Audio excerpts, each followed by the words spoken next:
सर्वेभ्यो नमो नमः। तर्हि नमो आरम्भकालः नमः। जातः। तर्हि विगतव्याख्याने तावत् बुद्धिनिरूपणप्रसङ्गं पर्यन्तमेव स्मृतिपर्यन्तं तावत् व्याख्यानं जातमासीत्। स्मृतिपर्यन्तं संस्कारमात्रजन्यं ज्ञानं स्मृतिः एतावत्पर्यन्तमेव व्याख्यानं जातमासीत्।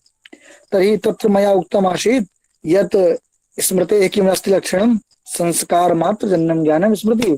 यतो हि स्मृतिः अनुभवः कः अस्ति? ज्ञानस्य भेदौ एतौ। ज्ञानस्य दो भेदौ वर्तेते। को ज्ञानस्य दो भेदौ। कौन कौन से ज्ञान के दो भेद? स्मृति और अनुभव।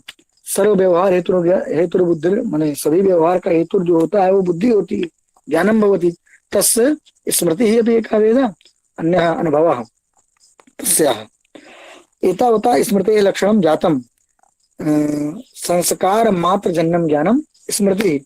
स्मृति प्रत्यभिज्ञा अनयोर्मध्ये कः तावत् मुख्यः भेदः इति मया विगत व्याख्याने तावत् प्रतिपादितमासीत्।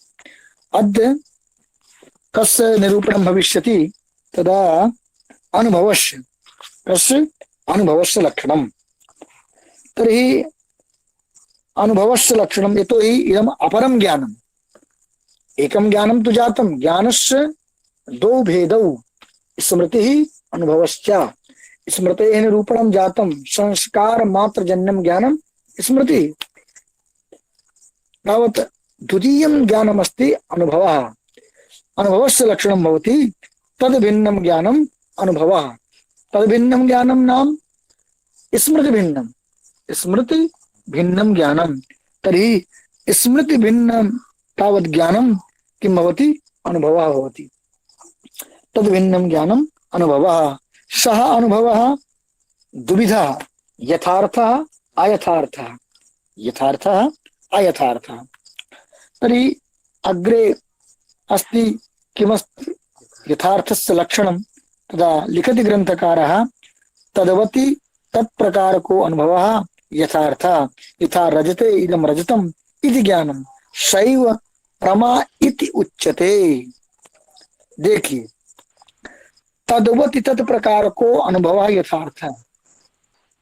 तदवति तत्प्रकारको इत्यस्य अभिप्रायः भवति। जी कुलदीप जी बताइए।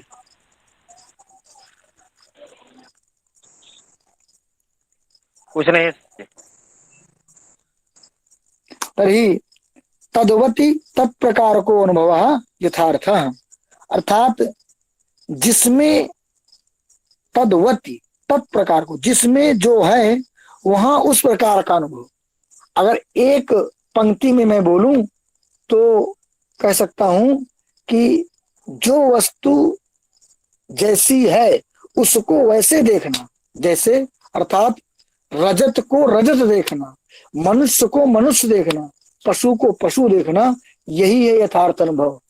तद्वति तत्प्रकारक अनुभव, अर्थात जैसा विशेष है और जैसा प्रकार है, तद विशेषक तत्प्रकारक ज्ञान करना ही क्या है? यथार्थ अनुभव है। वैसे शास्त्र की भाषा में कहें तो तद विशेषक और तत्प्रकार के लिए अनुभव होता है तो क्या होता है? यथार्थ अनुभव होता है। जैसे मैं एक उदाहरण से बताता हूं। रजत, देखिए रजत माने होता है, रजत माने होता है चांदी, ठीक है। तो उसका जो गुण होता है वो शुक्ल गुण की होती है, सफेद होती है चांदी। तो रजते इदम रजतम, रजत को रजत देखना, रजते इदम रजतम, ठीक है। तो आप पहले ये देखिए कि रजत हो गया विशेष। रजत क्या है? विशेष है। उसमें कुछ प्रकार है, प्रकार का देखिए शास्त्र में प्रकार को क्या बोलते हैं? प्रकार मतलब होता है प्रकार नाम विशेषण। प्रकार को क्या बोलते हैं? विशेषण बोलते हैं। समझ में आया? अब आगे जितने भी बहुत जगह मिलेगा आपको, बहुत से टीकाओं में बार बार प्रकार प्रकार शब्द आएगा। तो प्रकार का मतलब आप एक समझिए विशेषण, विशेषता बतलाने वाला, एक कोई विशेषता बताने वाला धर्म, ठीक है। तो प्रकार नाम विशेषणम, प्रकारम नाम विशेषण। तर्हि रजत हो गया विशेष और उसमें जो धर्म है रजतत्व वो हो गया उसका प्रकार, क्या हुआ? प्रकार, विशेषण। क्यों? रजतत्व प्रकार हुआ और रजत हुआ विशेष। तो रजत में रजतत्व प्रकारक और रजत विशेष्यक, रजत विशेष्यक और रजतत्व प्रकारक ज्ञान करना ही यथार्थ अनुभव है। शास्त्र की भाषा में आपको बता दिया कि रजतत्व प्रकारकम और रजत विशेषकम यह ज्ञानम तत्किमस्ति तत् यथार्थानुभव। जैसे ही आप इतना बोलेंगे तो वो समझ जाएगा कि रजत विशेषक का मतलब हो गया रजत में कैसा ज्ञान कर रहा है, रजतत्व प्रकारक ज्ञान कर रहा है, अर्थात रजत में रजतत्व देख रहा है। समझ में आया? यदि मैं कहूं कि रजत विशेषक और रजतत्व प्रकारक, तो मतलब रजत विशेष है और रजतत्व प्रकार है। इसका मतलब रजत में रजतत्व को देख रहा है, तो यथार्थ अनुभव हुआ। अवगतम न वा? तस्मात् रजते रजतत्व प्रकारकम ज्ञानम। क्यों? रजत में रजतत्व रहता है तो यथार्थी अनुभव हुआ। ठीक है। अब तुम कोई मनुष्य में पशुत्व देखने लग जाए, मनुष्य हुआ विशेष और उसमें कौन सा प्रकार देख रहा है? पशुत्व देख रहा है। अमन जी, कश्चन प्रश्न तरी क्या चल रहा था? हाँ, जो विशेष हो उस विशेष में जो प्रकार रहता है, यदि उसी प्रकार तत्प्रकारक यदि ज्ञान हो रहा है, इसका मतलब वो यथार्थ अनुभव है। रजत हुआ आपका विशेष, रजत में प्रकार क्या होता है? रजतत्व। यदि रजत में रजतत्व प्रकारक ज्ञान है, अर्थात रजत विशेष रजतत्व प्रकारक ज्ञानम यथार्थ अनुभव। किंतु यदि सूक्ति समझते हैं, नदी इत्यादि में वर्षा काले बह करके आती है सूक्ति, ठीक है, उनमें कहते हैं कि वो होता है मोती इत्यादि, पता नहीं क्या होता है, हम तो नहीं देखे, पर उसमें होता है। पर ये समझिए कि उसका जो रंग होता है, वर्ण होता है, वो रजत की तरह ही होता है। कैसा होता है? रजत की तरह ही होता है। ठीक है। तो अब उसने सूक्ति को देखा, क्या देखा? सूक्ति को। लेकिन सूक्ति को देखने के बाद वो कह रहा है कि ये रजत है, लग रहा है रजत है। तो सूक्ति में रजतत्व का ज्ञान कर रहा है। किसका ज्ञान करना है? रजतत्व का। तो सूक्ति विशेष हो गया और उसमें ज्ञान किस धर्म का हो रहा है? उसको रजतत्व का। तो सूक्ति विशेषक और तक किस प्रकार का? रजतत्व प्रकारक। तो भिन्न विशेषक भिन्न प्रकारक हो गए। ये हो गया आपका यथार्थ अनुभव। समझ में आया? तो तद विशेषक तत्प्रकारक होता है यथार्थ अनुभव, और तद अभाव वाला हो, अर्थात वो धर्म वहां नहीं है, अपितु वहां धर्म नहीं है, तथापि उसमें उस धर्म का देखना यथार्थ अनुभव हुआ। ठीक है। तो इसका लक्षण आपको समझ में आ गया होगा। तद्वति तत्प्रकार को अनुभव यथार्थ यथा रजते इदम रजतम इति ज्ञानम। सैव यथार्थ अनुभव को ही प्रमा कहते हैं। क्या कहते हैं? प्रमा। सैव सह एव, अर्थात यथार्थ अनुभव एव प्रमा इति उच्यते। अवगतम खलु? अग्रे अयथार्थानुभव से लक्षणम मया उक्तमेव, मैं बता ही दिया। तद अभाववती, तद माने तत्से लिए वो धर्म, वह प्रकार, तद उस धर्म के अभाव वाले विशेष में, तद अभाववती।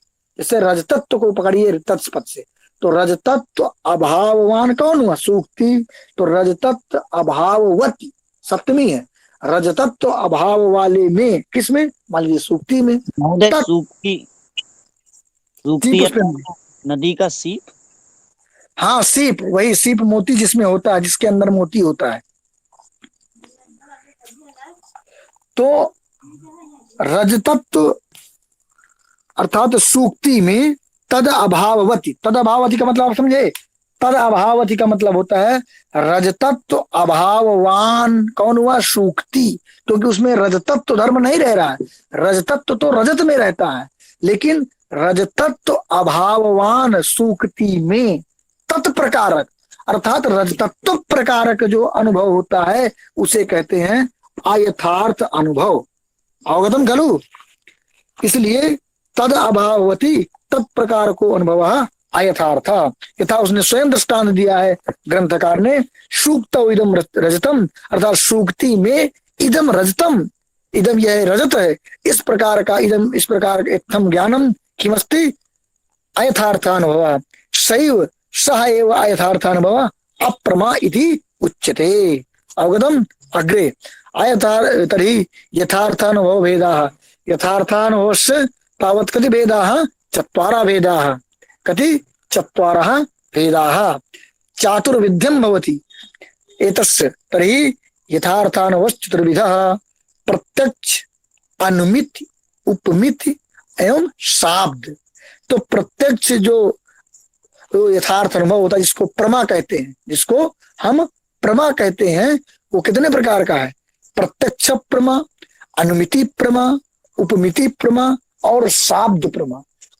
चाहे उसको प्रमा शब्द से आप व्यवहारित करिए कहिए अथवा आप उसको यथार्थ अनुभव कहिए, वो एक ही बात है। यथार्थ अनुभव के चार भेद, प्रमा के चार भेद बताए गए हैं। समझ में आया? तो ठीक है। यथार्थानुभव चतुर्विधा प्रत्यक्षानुमिति उपमिति शाब्द भेदात। अवगतम? ये हुआ। यदि परीक्षा दृष्टि से बहुत से परीक्षाओं में पूछा जा सकता है, इसका जो पदकृत्य है वो थोड़ा सा महत्वपूर्ण है, क्योंकि एक क्वेश्चन आ सकता है, यहाँ से क्वेश्चन आने की संभावना रहती है। इससे थोड़ा पदकृत्य थोड़ा मैं बता दे रहा हूँ। यथार्थानुभव प्रत्यक्षमेव चार्वाकाः, जो आप जानते हैं दर्शन के विषय में, हमारे भारत दर्शन ये दर्शन की भूमि है। हमारे जो भारत देश है दर्शनस्य भूमिरियम। और आपको बता दें कि माधवाचार्य का एक ग्रंथ है सर्व दर्शन संग्रह, जो नेट आदि परीक्षाओं में पाठ्यक्रमों में लगा हुआ है। तो सर्व दर्शन संग्रह जो माधवाचार्य का है, उस ग्रंथ में उन्होंने 16 दर्शनों की चर्चा किया है। कितने दर्शनों की? 16 दर्शनों की। अभी तो आप मुख्य रूप से 6 जानते होंगे, ज्यादा से ज्यादा जानते होंगे 9 जानते होंगे, 3-4 बार उनको नास्तिक दर्शनों को भी ले लीजिए तो 9 जानते होंगे। इसलिए 16 बहुत से दर्शन है अभी। तो हर दर्शन में कितने प्रमा माने गए हैं, कितनी कितनी प्रमा क्या कौन मानता है, एक इसका परिगणन पदकृत्य में किया गया है। तर्हि यथार्थानुभव प्रत्यक्षमेव चार्वाका, चार्वाक प्रत्यक्ष को ही मानता है। अनुमितिरपि इति कणाद बौद्धौ, कणाद कस दर्शन से प्रणेता? कोई बताए कणाद किस दर्शन के प्रणेता हैं? वैशेषिक दर्शन से प्रणेता महर्षि कणादा और बौद्ध दोनों ये जो है अनुमिति को भी, अनुमिति रपि का मतलब प्रत्यक्ष को भी और अनुमिति को भी, अर्थात 2 मानते हैं। जब 2 ये प्रमा मानते हैं, इसका मतलब 2 प्रमाण भी मानते होंगे। अवगतम? इसी प्रकार से उपमिति रीति नैयायिक एकदेशिना, कुछ नैयायिक होते हैं वो 3 प्रमा मानते हैं, उपमिति को ले लेते हैं। लेकिन वस्तुतः यदि पूछा जाए तभी जो नैयायिक होते हैं वो 4 प्रमा मानते हैं और 4 प्रमाण मानते हैं। अग्रे लिखितम अपि शब्दम अपि दी नैयायिका, नैयायिक जो है 4 प्रमा और 4 प्रमाण मानते हैं। अर्थापत्तिरपि प्रभाकराः मीमांसकेषु तावत् विभागद्वयम्, एक है प्रभाकर, एक है भाट्ट। प्रभाकर मिश्र जिसको गुरु मत कहते हैं, एक भाट्ट मत। तो प्रभाकर जो थे वो अर्थापत्ति को भी मानते हैं, अर्थापत्ति प्रमा भी होती है, अर्थापत्ति प्रमाण भी होता है। तो अर्थापत्ति को लेकर के कितने हो गए? 4 प्रमा और 4 ये 5 प्रमाण। तो 5 प्रमाण कौन स्वीकार करता है? प्रभाकर। कितने प्रमाण स्वीकार करता है? 5 प्रमाण।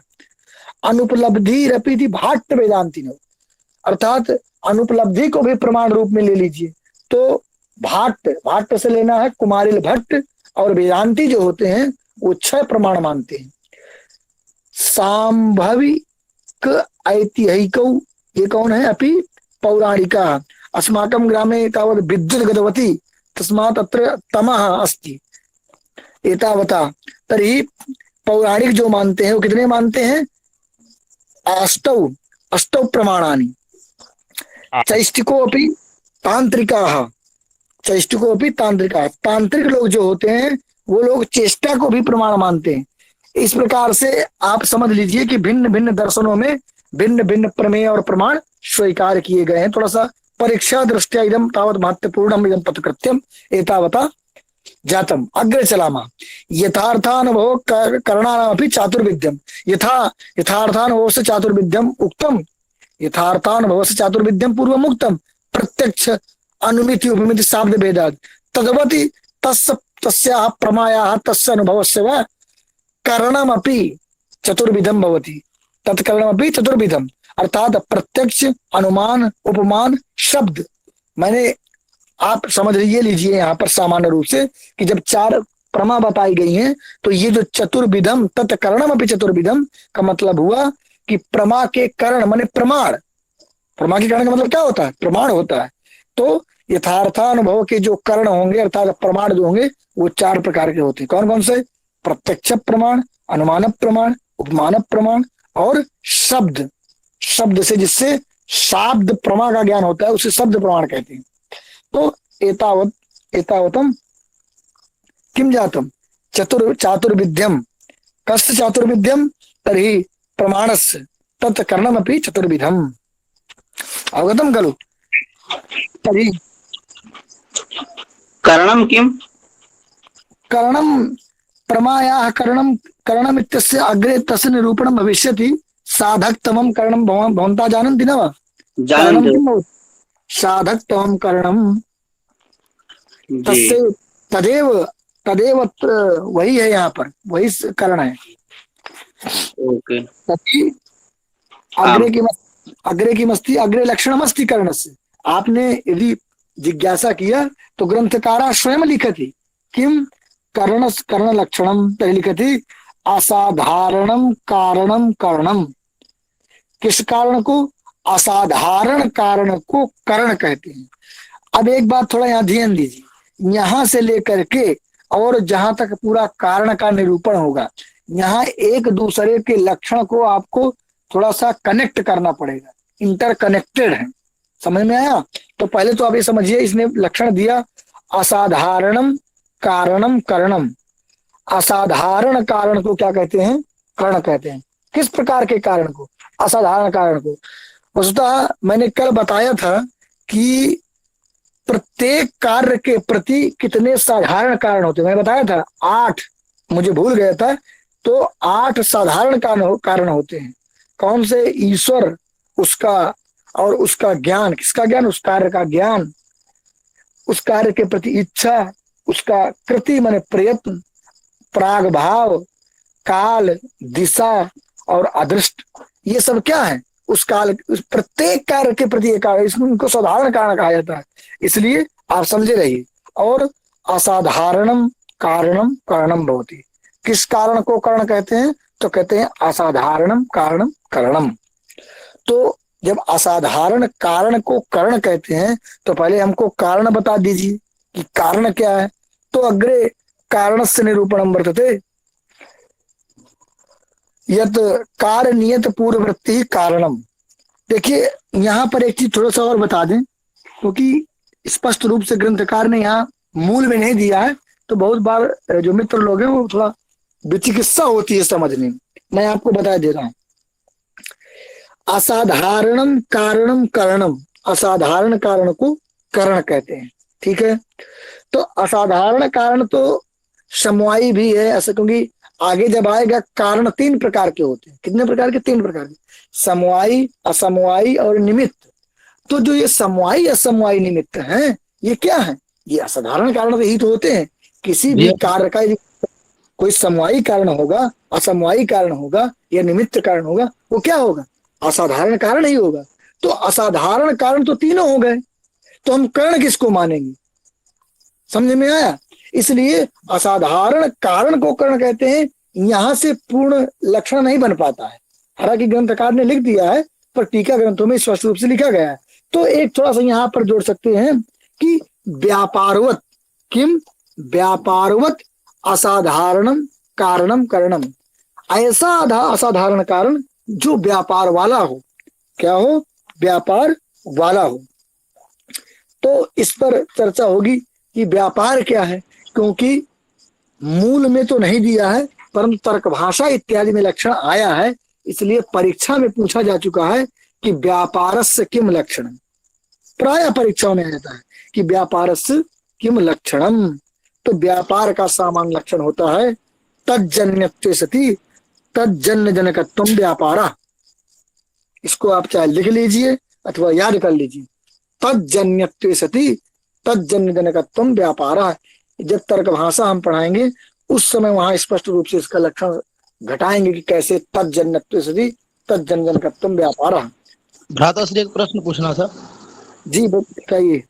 जी। बोले थे कि असमवायी कारण और समवायी कारण का शाब्दिक अर्थ क्या होगा इसका? समवायी कारण और असमवायी कारण का शाब्दिक अर्थ।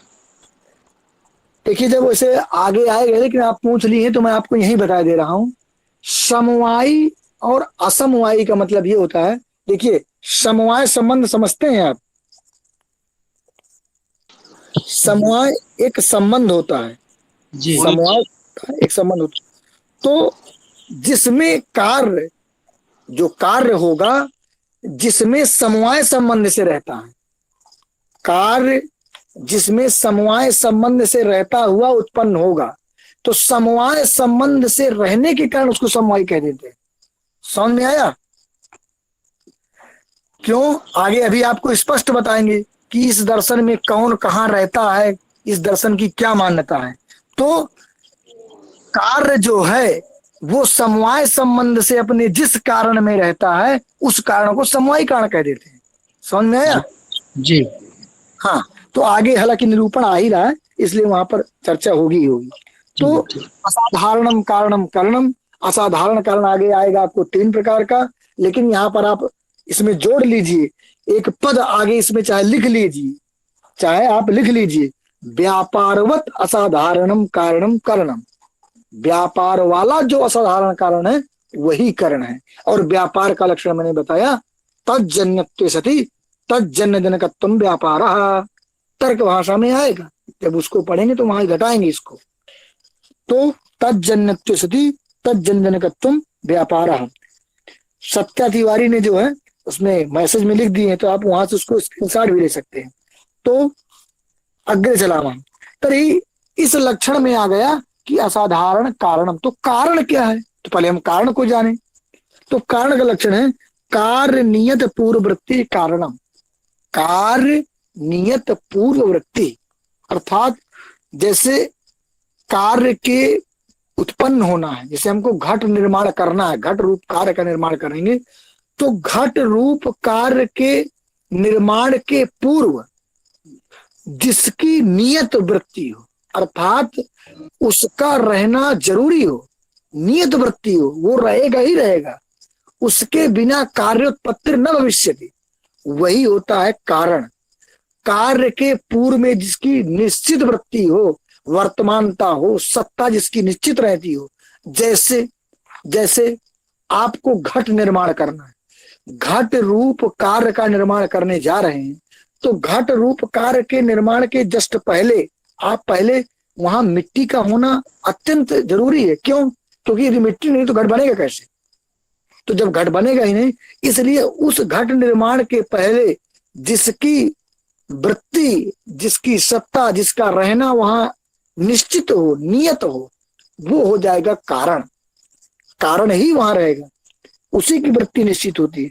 इसलिए कार्य नियत पूर्ववृत्ति कारणम, जो रहे ही रहे, पूर्ववृत्ति जिसकी निश्चित हो, उसे क्या कहते हैं? उसे कहते हैं कारण।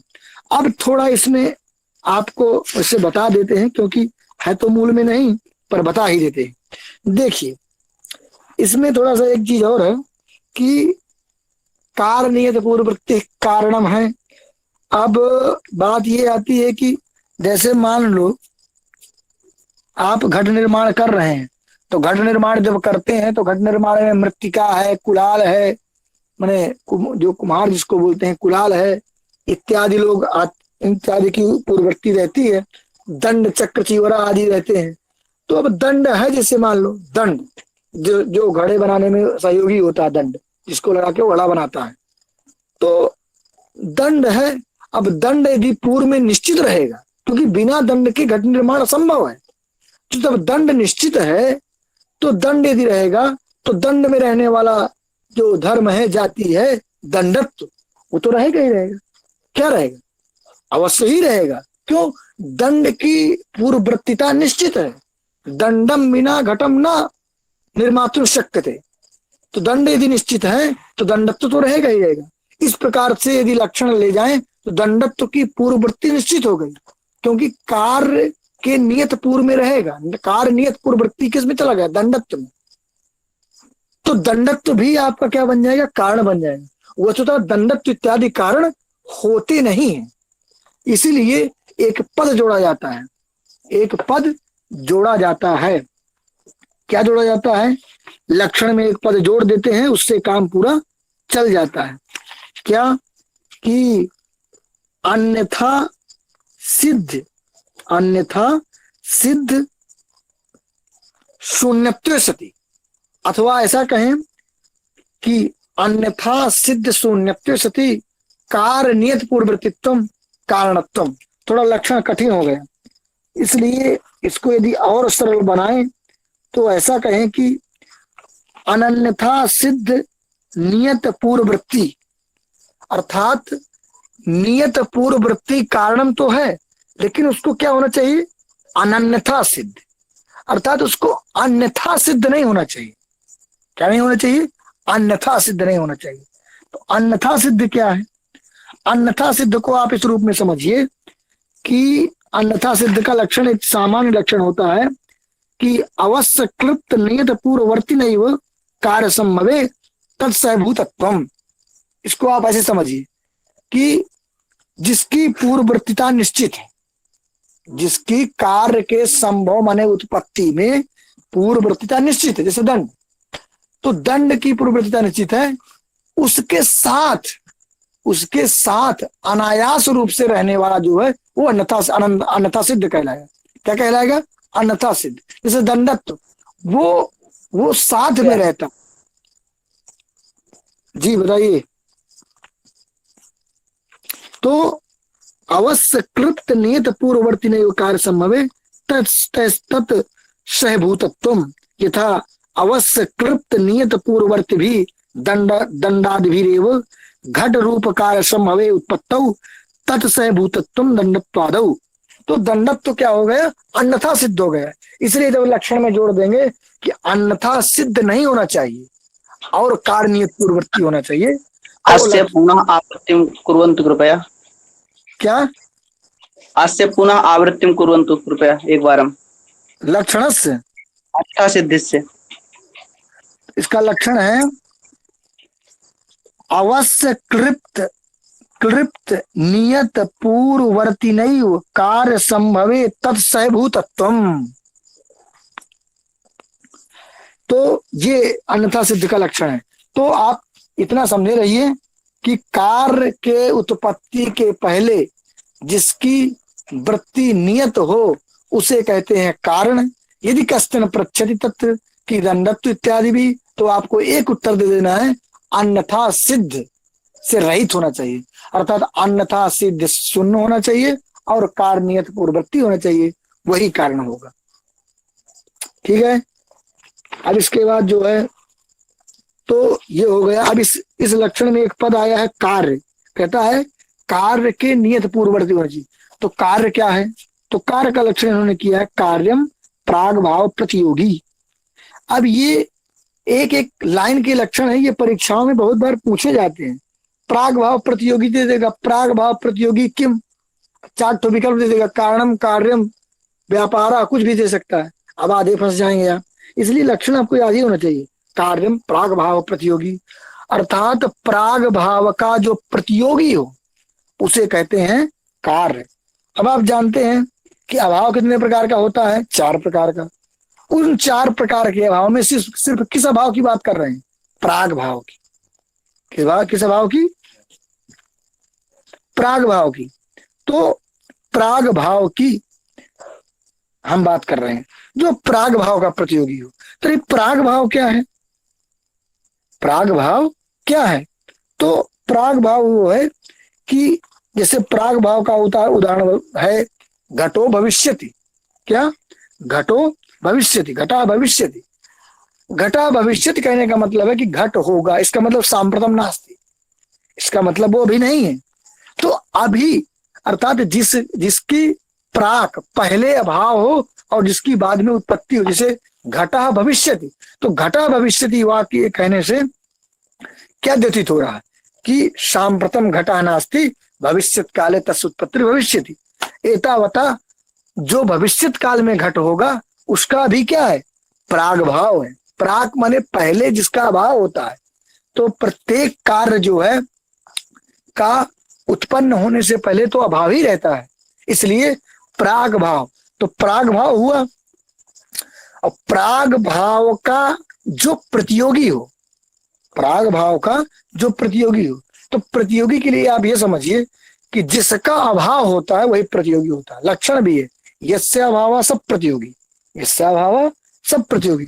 तो किसका अभाव, मान लो घटो भविष्यति, तो घट का यदि पहले अभाव है तो प्रतियोगी कौन होगा, घट होगा। तो प्राग भाव का प्रतियोगी कौन हुआ, घट। तो कार्य का लक्षण कहाँ जाएगा, घट में। तो कार्य का लक्षण कहाँ जाएगा, घट में जाएगा।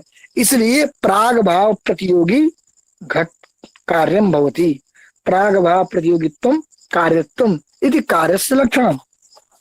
एतावता कार्य लक्षणम संपन्नम। अग्रे की मस्ती कारण भेदा, जिस पर आप बहुत चर्चा कर रहे थे कि कारण क्या है, तो अब समझिए कारण क्या है। कारण का लक्षण तो हो गया, कारणीय पूर्ववर्ती कारण। कारण तीन प्रकार के होते हैं, कौन कौन से, कारणम त्रिविधम, समवाय असमवाय निमित्त भेदात। अवगतम। अग्रे समवाय कारणस्य लक्षणम। तृतीय है, ग्रंथकार क्या लिखते हैं, यत, यत माने यस्मिन समवेतम समवाय संबंधेन स्थितम सत कार्यम उत्पद्यते तत्समवाय कारणम। ठीक है। अब देखिए इस दर्शन की एक विशेषता मैं आपको बता दूं, तभी आप समझेंगे। न्याय दर्शन के अनुसार, वैसे आपसे यदि मैं पूछूं, आपसे पूछूं कि ये बताइए कि वृक्ष है, तो वृक्ष में शाखा है कि शाखा में वृक्ष, बताइए। वृक्ष में शाखाएं होती हैं, आप देखेंगे किसी भी सामान्य मनुष्य से पूछिए वो क्या कहेगा कि वृक्ष में शाखाएं होती हैं। कहाँ होती हैं शाखाएं, वृक्ष में। वृक्ष में, वृक्ष में आपको दिखेगा क्या, आपको ये नहीं दिख रहा है कि भैया वृक्ष है और इस वृक्ष में शाखाएं हैं, इसका मतलब वृक्ष में शाखाएं होती हैं, ठीक है। किंतु इस दर्शन के अनुसार ऐसा नहीं है। इस दर्शन का थोड़ा पृथक मत है। क्या है, ये कहता है कि शाखा में वृक्ष रहता है। किसमें रहता है, शाखा में। इदमेव अस्य दर्शनस्य वैशिष्ट्यम, इसीलिए ये दर्शन का वैशिष्ट्य है। इसको कहते हैं तर्कशास्त्र।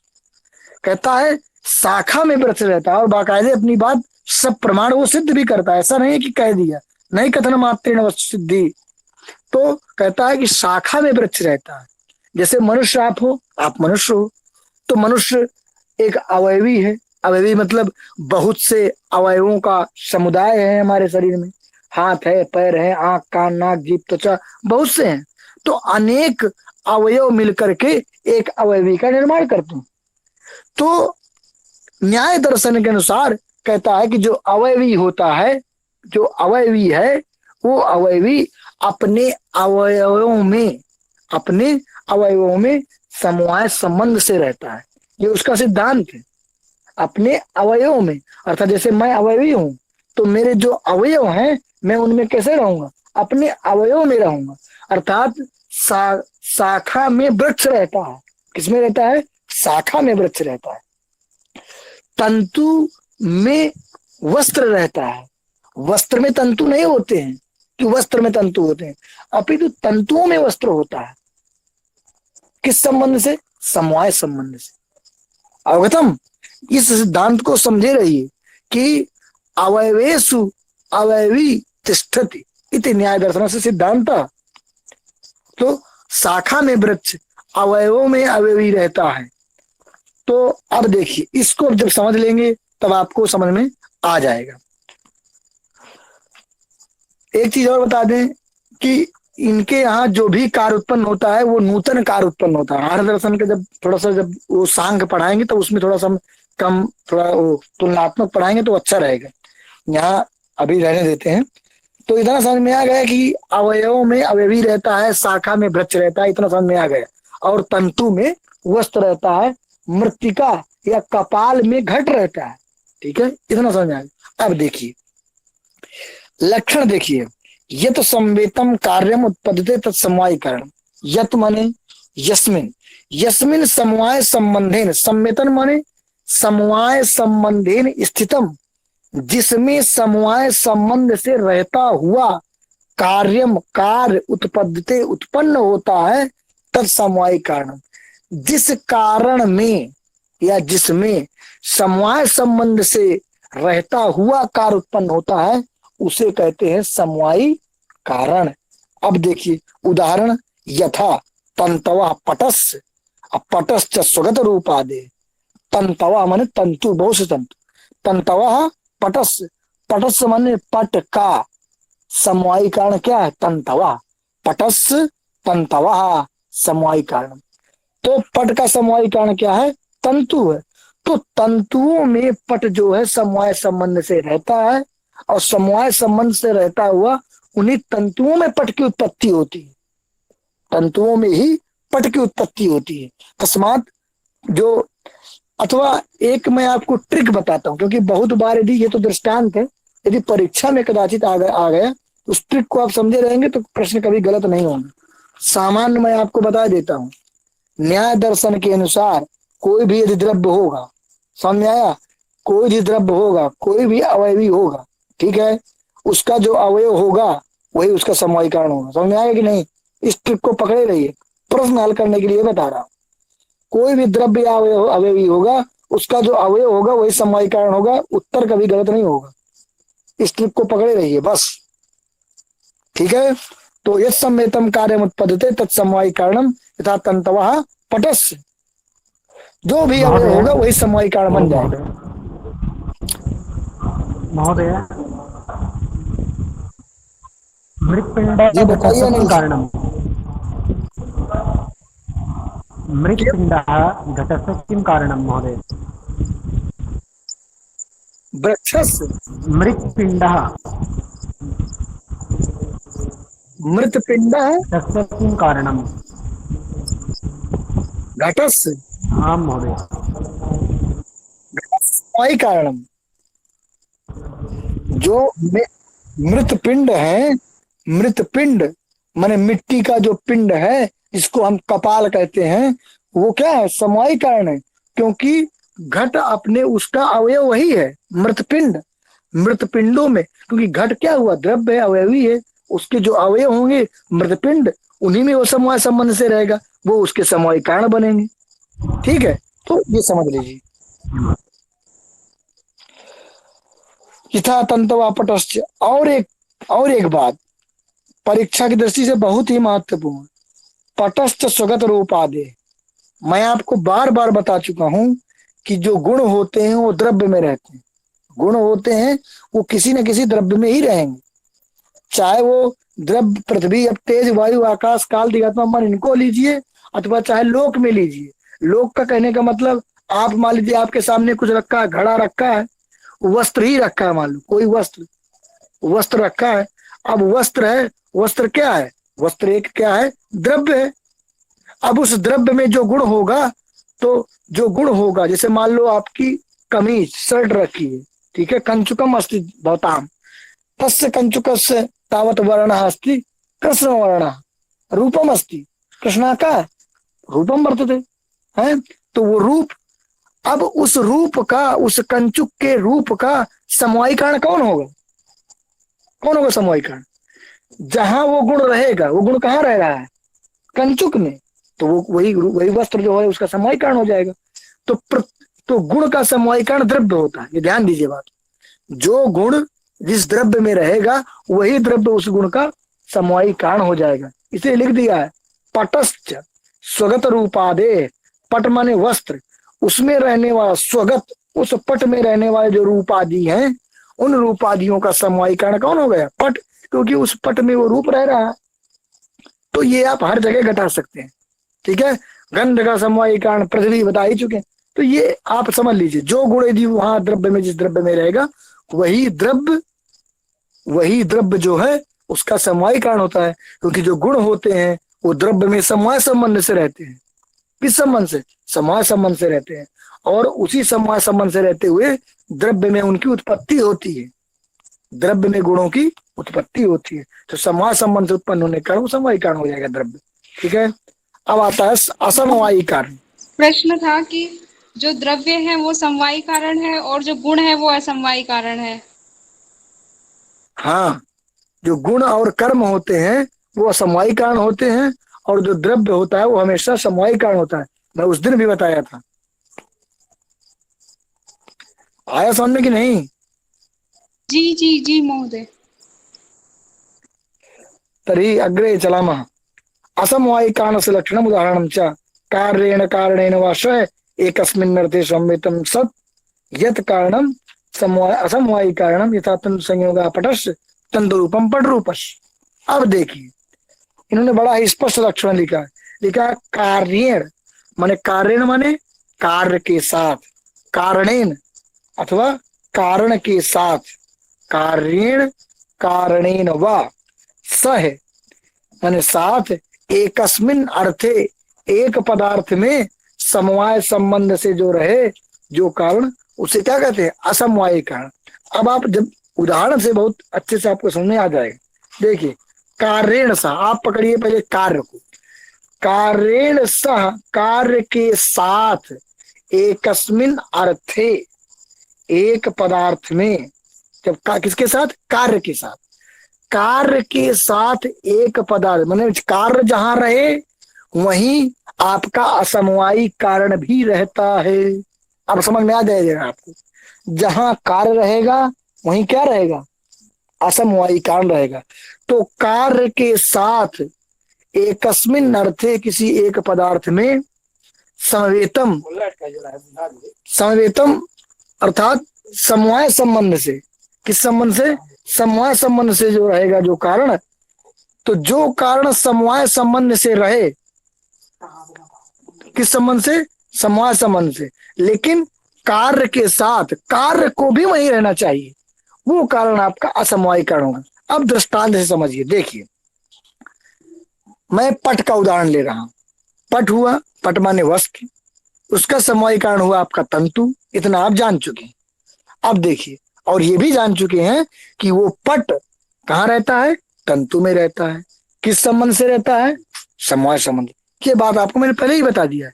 अच्छा, तो जैसे अब कार्य कौन हुआ? यहाँ कार्य कौन है? पट।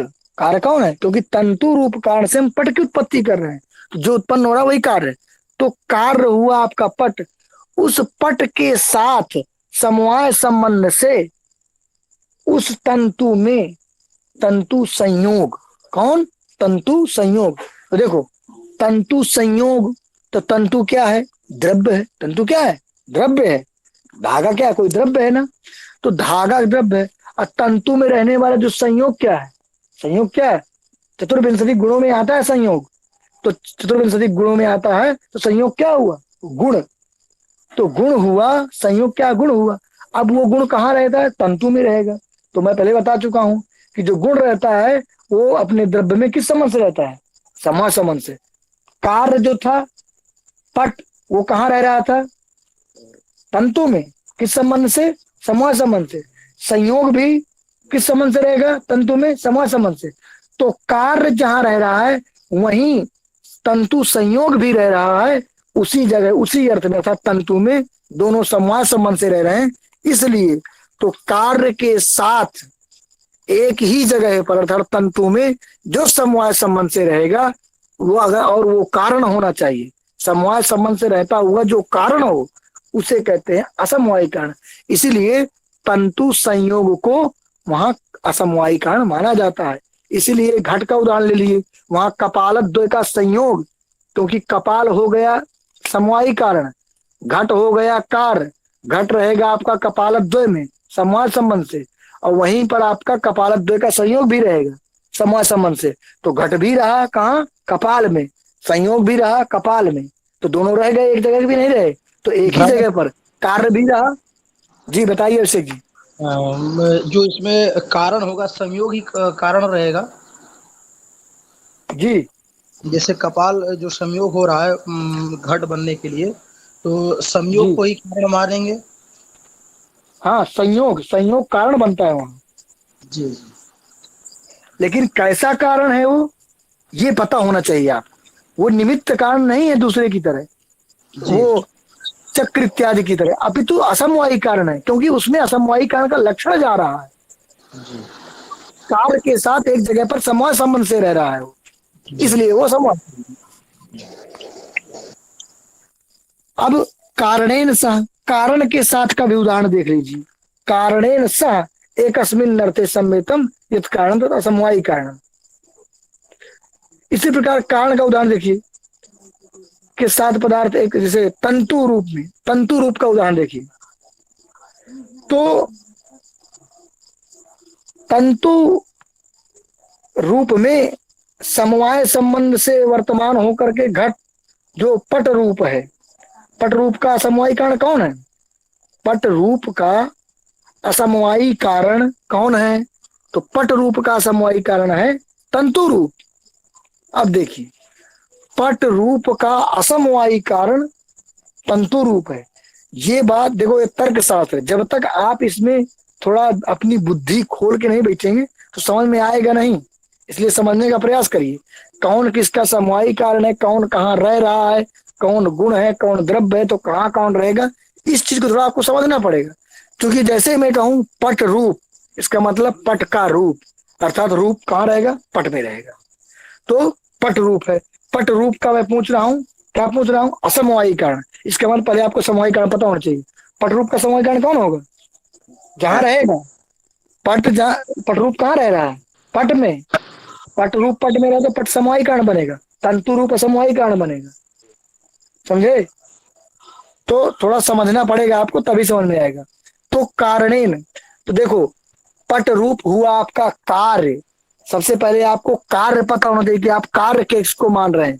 तो पट रूप हुआ आपका कार्य, उसका कारण हमको देखना है, दो कारण हमको देखना है, एक समवायी एक असमवायी।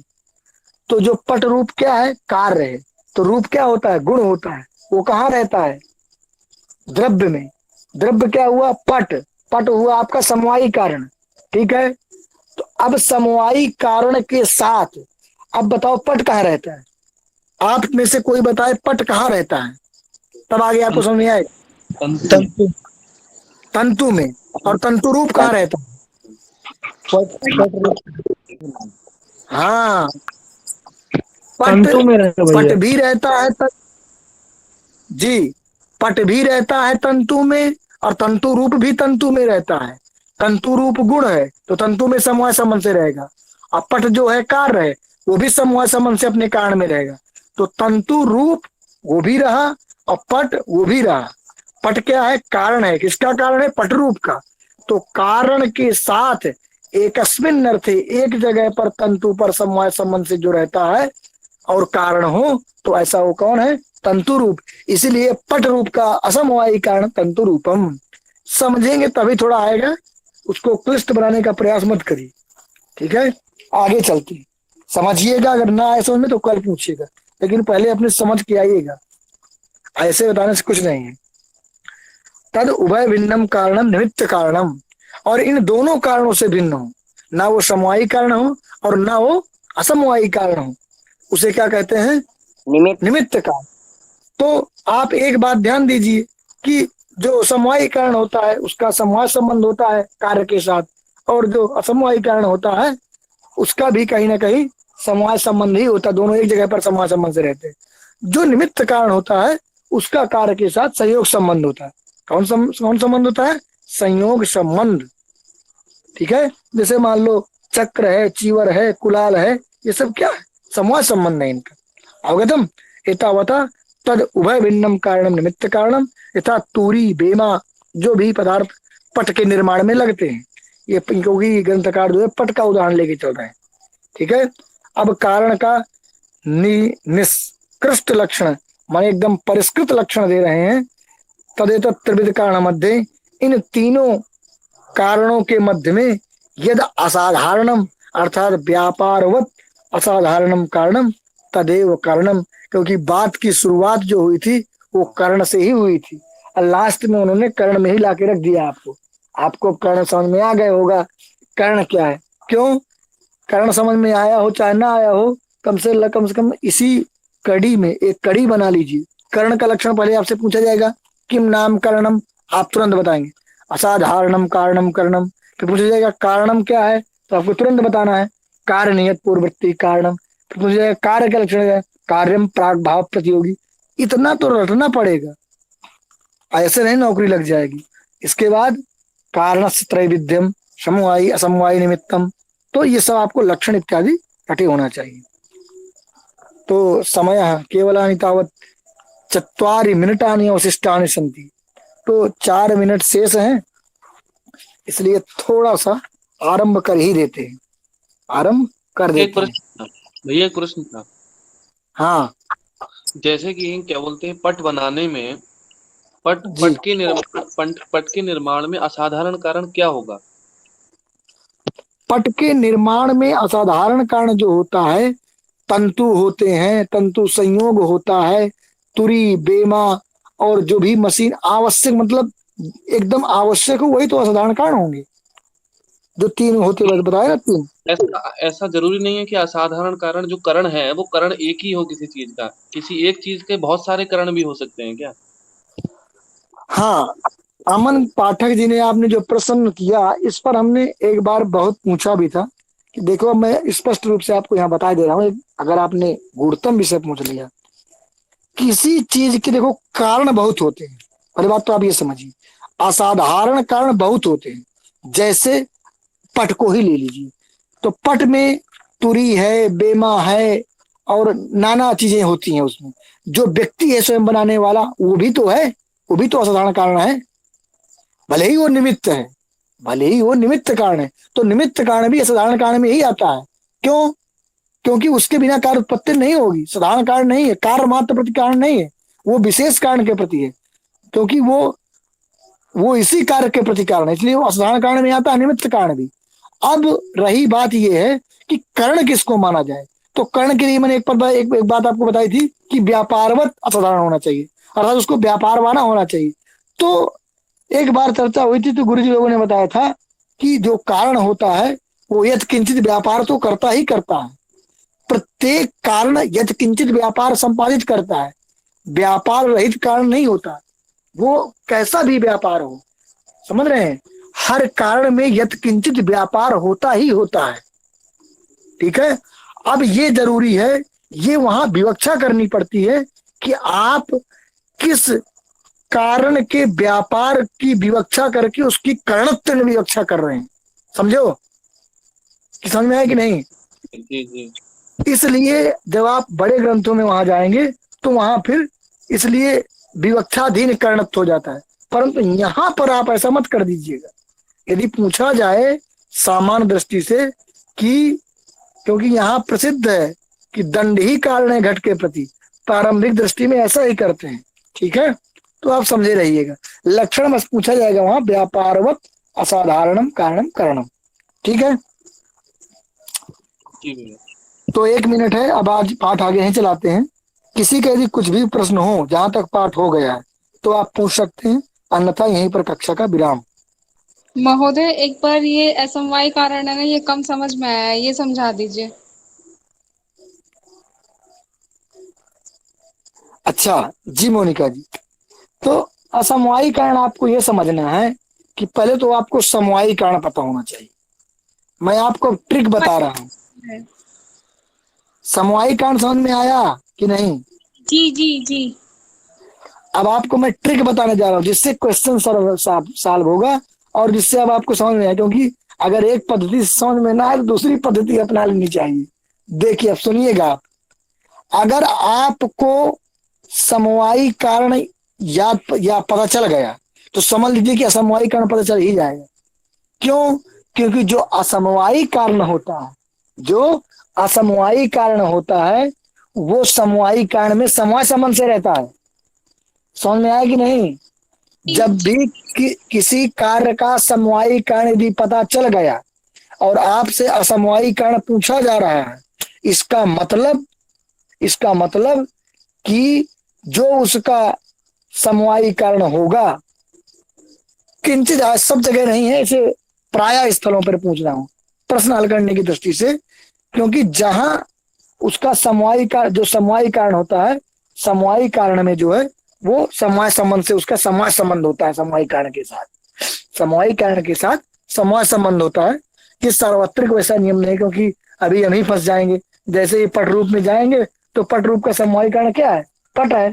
तो पट में थोड़ा समवाय संबंध से पट रूप रहे, तंतु रूप रह रहा है, उस तंतु में रह रहा है, इसलिए ऐसा नहीं कह सकते कि समवायी कारण में समवाय संबंध से समवायी कारण रहता है। ये तो वक्त न शक करे।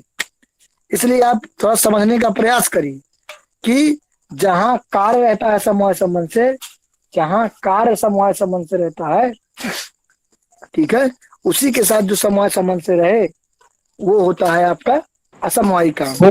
कारणेन कारणेन वा कस्मिन् अर्थे संगतम असमवायी कारणम। महोदय जी, जी, घड़े का असमवायी कारण क्या होगा? घड़े का असमवायी कारण जी महोदय। कपाल मृतिका आदि। कपाल संयोग असमवायी कारण कोई गुण होगा। कपाल मृतिका, ये किसने बोला कपाल मृतिका आदि? मैं आपको मैं तो ट्रिक बता चुका हूं कि कपाल और मृतिका क्या है? द्रव्य हैं, तो कभी असमवायी कारण बन सकते हैं। ये तो समवायी कोई, हाँ ध्यान दीजिएगा बात। इसका मतलब जब भी असमवायी कारण की बात हो तो कोई ना कोई गुण जरूर आएगा उसमें लास्ट में। इसका मतलब कपाल संयोग, संयोग क्या है? गुण है। कपाल और मृतिका कभी असमवायी कारण नहीं होते।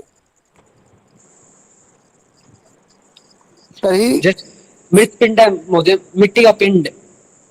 हाँ, मिट्टी का पिंड होता है, वो होता है समवायी कारण। अब मिट्टी के पिंडों को आप जोड़ते हैं कि नहीं जोड़ते हैं? उन्हीं के जोड़ने से तो घड़ बनता है। तो उन्हीं का जोड़ना, उन्हीं का जो संयोग है, संयोग वो होता है असमवायी कारण। मतलब कपाल और मृतिका में संयोग रखना जरूरी है। कपाल और मृतिका में भैया, मृतिका से ही कपाल बनता है। आप कहाँ जी रहे हैं? जी जो कपाल बनता है वो मृतिका से ही बनता है। जी। इसलिए मृतिका और कपाल का क्या संयोग रखोगी? कपाल मतलब कपाल का संयोग जो होगा, मतलब कपाल शब्द में संयोग रखना जरूरी है। हाँ, उसमें कोई ना कोई गुण शब्द जरूर रहेगा असमवायी कारण में, तभी वो समवायी कारण होता है। हाँ महोदय, हमारे शरीर का समवायी कारण क्या है? हमारे शरीर का असमवायी कारण क्या है और समवायी कारण क्या है? तो पहले आप समवायी कारण बताइए। अगर आप पूछ रहे हैं तो इसका मतलब आपको समवायी कारण पता है, इसका मतलब तो पहले आप समवायी कारण बताइए, आपके अपने शरीर का बताइए। समवायी कारण तो महोदय जैसे पंच महाभूत आदि हो गए। पंच महाभूत आदि, ठीक है। जी। तो अगर आपने ये कह दिया कि आपके शरीर का समवायी कारण पंच महाभूत है, तो मैं असमवायी कारण बता दे रहा हूं कि उन पंच महाभूतों का संयोग। समझ में आया? जी, संयोग लगा दीजिए आगे सब। हाँ, क्यों? पंच महाभूत जब तक मिलेंगे नहीं तब तक शरीर नहीं बनेगा। अलग अलग पड़े रहे तो बन जाए, नहीं बनेगा। इसलिए पंच महाभूतों का जब संयोग होगा तभी कार्य की उत्पत्ति होगी। जी महोदय, समझ में आ गया आपको? जी महोदय, धन्यवाद जी। ठीक है, ठीक है। तर्हि अत्रैव कक्षा तावत् विरामः। पुनर्मिलामः श्वः। सर्वेषां